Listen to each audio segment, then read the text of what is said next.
Welcome back to Papé Machinery Toolkit. Today we're going to go over an overview of my personal tractor. This is a 4052R snow cab tractor. I'm going to go over it from stem to stern, telling you things that I like about it, some of the features that I've optioned on it, additionally some of the things that I've done to make it my own. So when I use it on my property, it's right for me. These hopefully will give you a better idea of things that you may want to do with your tractor. Let's get started.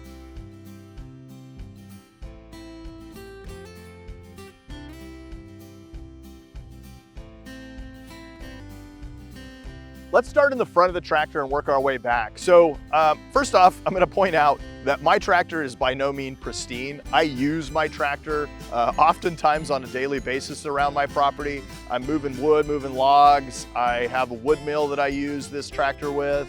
I'm cleaning up the property, I'm maintaining, I'm mowing. I do a bunch of different stuff with it. So again, when you see some of these tractor bites on here, you're going to know that I actually do use my equipment. My service department can attest to that. So right up front, we've got my tractor right now outfitted with a P12 pallet forks and a PG12 pallet fork grapple. Great little addition to the front of this. Mainly I use this for picking up logs and loading it onto my, my wood mill. Nice flat surface on the bottom to put it on the wood mill. A hydraulically operated grapple on the front to kind of hold and secure those logs on there. So a great option for me. Easy on, easy off with the John Deere Quick Connect system. So great feature on there. I've got it put on my 440R loader. So this is a 440R mechanical self-leveling loader. Like the mechanical self-leveling loader option because I'm actually doing a lot of tree maintenance on my property. We've got apple trees, pear trees, that kind of stuff. So I need to go up and do pruning often. And so this mechanical self-leveling feature will allow me to go into a man lift and be lifted up into those trees with a little bit more security so that, you know, when my wife is behind the joystick of the tractor, she can go ahead and just pull back. That mechanical self-leveling will just bring me right up and right back down. One of the disadvantages of the 440R mechanical self-leveling loader is that I don't get as much curl back on that loader. So I can dump all the way, no issues, but the curl back, you're kind of limited a little bit because of the way that the physics of these hydraulic cylinders are set up. Not enough for me to actually worry about. I've had both. I've had a non-self-leveling loader and a mechanical self-leveling loader, but both of them are great. Great options, and again, it's not that much of a restriction that I have to worry about it too much. Moving along, I did say I have it outfitted with the snow cab option, so I have a top mount exhaust. I've got the front work lights. I went ahead and put on these side mirrors. So these are John Deere accessory side mirrors that I've put on because it's nice to have a little bit more view. The cab tractor does come with a little internal mirror that we'll show you that it's really nice to have. But these side mirrors just give me a little bit more visibility, especially when I'm out mowing and I can see on the sides of me. I've got a engine block heater on the side of this tractor and it's outfitted with R4 tires. So these are the R4 industrial tires. A nice option for me. You know, I had choices. I had a snow cab, snow tire option. I had a R1, you know, ag style tire.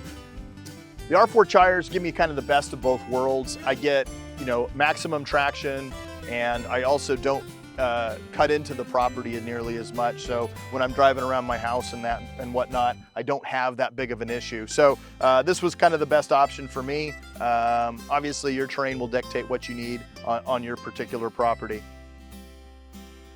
My tractor has also been outfitted with some fender extensions. The reason I've gone ahead and done that is because I went with the factory installed 5.5-inch wheel spacers. So 5.5 inches on both sides kind of puts me out a little bit wider. I've got some pretty decent hills on my property. I want to be as stable as possible, so I went and put those wheel spacers on. Thought it looked a little funny, to be quite honest with you, that the tires sticking out on the side, so went ahead and put the fender extensions on. They protect me from a little bit of mud and debris that might fly up onto the cab. So nice little option. Of course, the 4052R, since it's an R-Spec tractor, is going to have the hitch assist feature.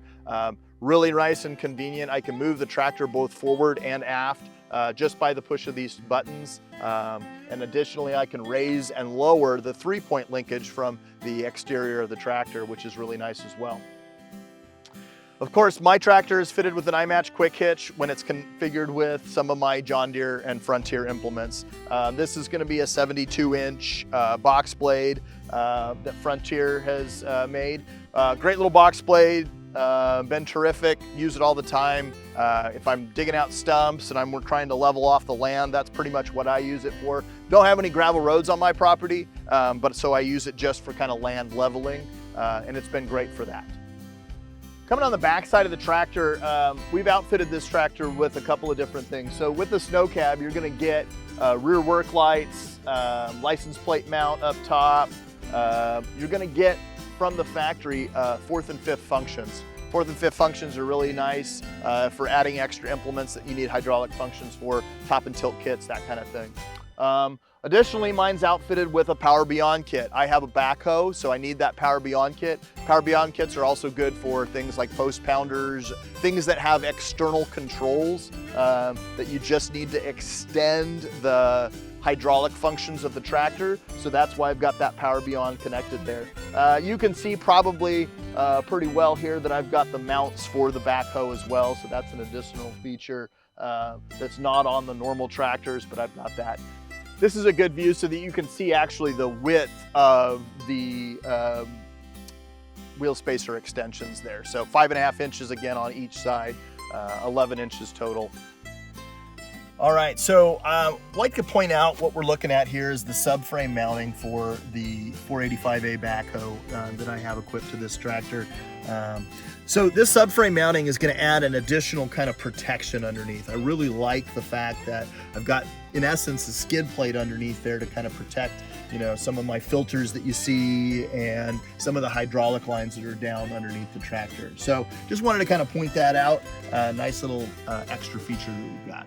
All right, well, we're inside the cab, so I'm going to go through a couple of things that are really nice features of this inside. Of course, you've got this cloth. It was a little mixed decision on this cloth. You know, this is an outside tractor where I find myself kind of dirty and all the time. But honestly, the way this is made, I think it's really nice and it's going to hold up well over time. Like I said, I've got a few hours on it already, and I am not having any issues. So, cup holders. Storage compartments, 12-volt charger, you know, nice convenience features inside. Of course, you're gonna get factory air conditioning and heating, which is probably the best thing about a cab. So that the climate control, you know, I can work in the Northwest, we get a ton of rain, so this is nice so I can be out there in the rain, have no issues with that. Additionally, this one came outfitted with a radio, so it's nice to have the radio to kind of pass the time when I'm out mowing and whatnot. So that's really nice. You've got the tilt steering wheel up front. Of course, the 4-wheel drive lever is here is dash mounted on here.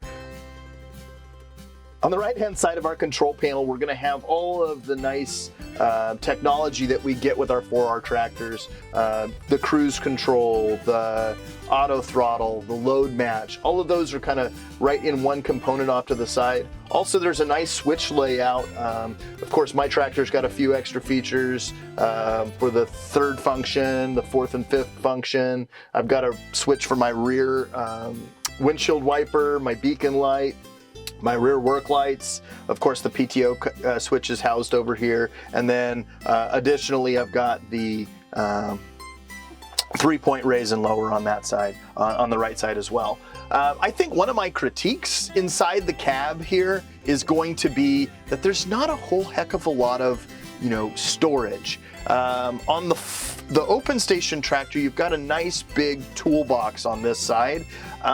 It's a really nice feature to have. I can put, you know, crescent wrenches, which I'm consistently using when I'm checking on and off implements. In this particular tractor, there isn't a lot of places to put the bigger tools, and you don't really want to get dirty tools all over this really nice interior. So I personally have put in a box that's magnetized on the front up here that I'll show you. Nice little toolbox just to keep some of my pins and accessories that I need on a daily basis. So internal storage, you know, as much as it's weather protected, I think is probably a downfall of the cab tractor when compared to the open station tractor. Another feature of this cab that I thought initially might be a negative that actually has turned into quite the positive is the size. So I'm not sure this is a very large, I wouldn't consider this a very large cab. It's pretty compact in size.